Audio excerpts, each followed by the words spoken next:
सोचो एक समय था जब हम हर मिसाइल, गोली, बंदूक, जेट और रेडार दूसरे देशों से मंगवाया करते थे।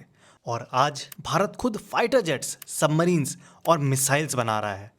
पर यह बदलाव आया कैसे? और इसने सिर्फ मिलिट्री को नहीं बल्कि भारत की ग्लोबल इमेज को भी कैसे शेप किया है? आज के वीडियो में करेंगे इस ट्रांसफॉर्मेशन का full breakdown with numbers, facts और रियल ऑपरेशंस। एक समय था जब भारत अपनी डिफेंस नीड्स का 70 से 75% हिस्सा इंपोर्ट करता था।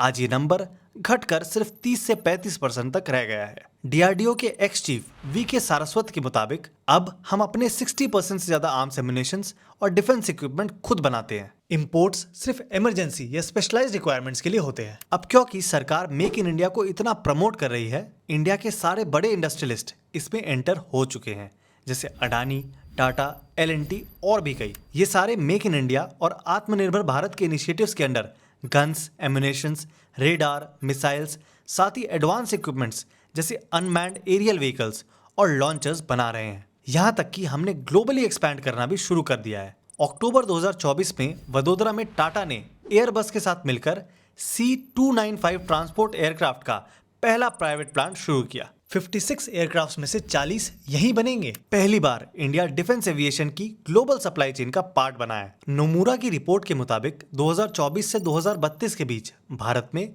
11.5 लाख करोड़ के डिफेंस कॉन्ट्रैक्ट्स दिए जाएंगे।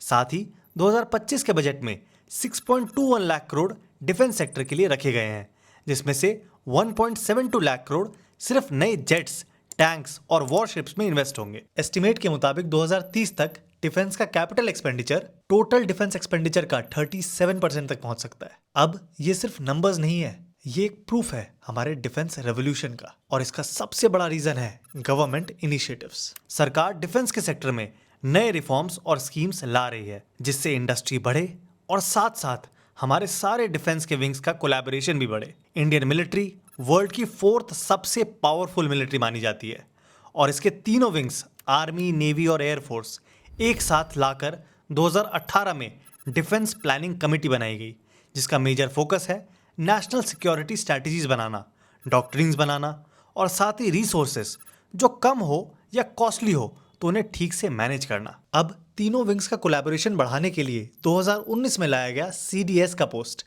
यानी चीफ ऑफ डिफेंस स्टाफ, जिसका काम था तीनों विंग्स के कंबाइंड ऑपरेशंस और साथ ही इंटर सर्विस कोऑर्डिनेशन को ओवरसी करना, ताकि तीनों विंग्स साथ में बड़े बड़े ऑपरेशंस भी कर सके। साथ ही गवर्नमेंट का एक मेजर एम है आत्मनिर्भर भारत, जिसके लिए पॉजिटिव इंडिजनाइजेशन लिस्ट लाई गई। इसके अंतर्गत मिनिस्ट्री ऑफ डिफेंस ने 2020 में एक लिस्ट जारी की, जिसके अंडर मेंशन किए गए वेपन्स और इक्विपमेंट्स आर्म्ड फोर्सेस को इंडियन सोर्सेज से ही लेने पड़ेंगे।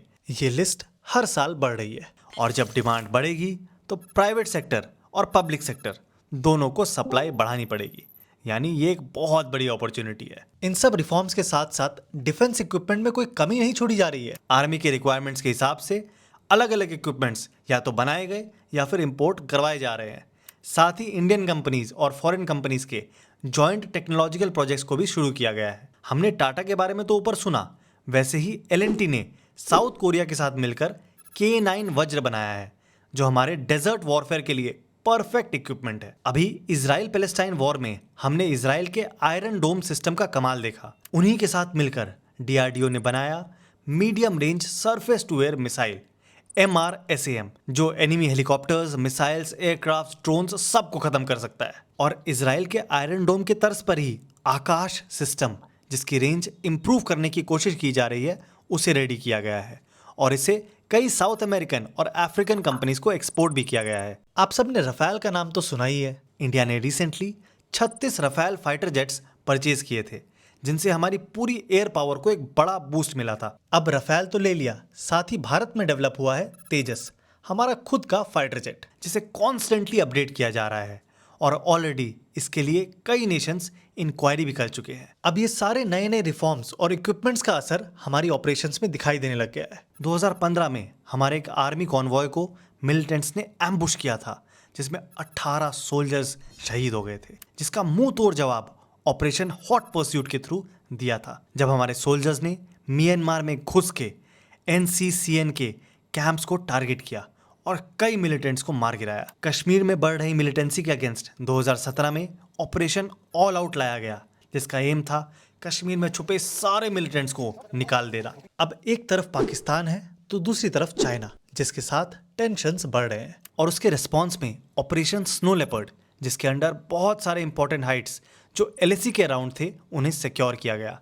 इन सब के साथ इंडिया ने एक ऑपरेशन कंडक्ट किया जिससे पूरी दुनिया शॉक में रह गई, द सर्जिकल स्ट्राइक। उरी में शहीद हुए जवानों का बदला पीओके में घुस के टेररिस्ट ग्रुप्स के लॉन्च पैड को खत्म करके लिया गया था। अब ये तो हो गई पड़ोसियों की बात, पर बाकी दुनिया में भी जहां जहां भारतीय फंसे थे उसे निकालने का काम किया था इंडियन आर्मी ने। ऑपरेशन देवी शक्ति के अंडर अफगानिस्तान में तालिबान के टेकओवर के बाद भारतीयों को इंडिया तक सेफली रेस्क्यू किया गया। ऑपरेशन गंगा के अंडर रशिया यूक्रेन वॉर में फंसे हुए इंडियंस सही सलामत वापस लाए गए। इंडियन आर्मी अपने प्रिंसिपल्स और वैल्यूज के लिए जानी जाती है, और ये उन्होंने फिर प्रूव किया जब कोविड के दौरान ओवरसीज फंसे हुए इंडियंस को ऑपरेशन समुद्र सेतु के अंडर वापस लाया गया। अब ऐसी और कई बेहतरीन ऑपरेशंस इंडियन आर्मी ने किए हैं। कुछ तो ऐसे भी होंगे जो शायद हमें कभी पता भी ना चले। हमारी आर्मी हमेशा से बड़े बड़े कारनामे करती आई है, जब शायद इनके पास ये टेक्नोलॉजीज और रिफॉर्म्स आए भी नहीं थे। पर अब जैसे जैसे बढ़ोतरी हो रही है, हमारी आर्मी को वर्ल्ड की सबसे पावरफुल आर्मी बनाने में बहुत देर नहीं लगेगी। और जैसे जैसे आर्मी बढ़ेगी, वैसे ही आत्मनिर्भर भारत में रोजगार बढ़ेगा, एक्सपोर्ट्स बढ़ेगा, इकोनॉमी बढ़ेगी, सिक्योरिटी बढ़ेगी। इन शॉर्ट, डिफेंस आत्मनिर्भरता से पूरे देश का भला होगा।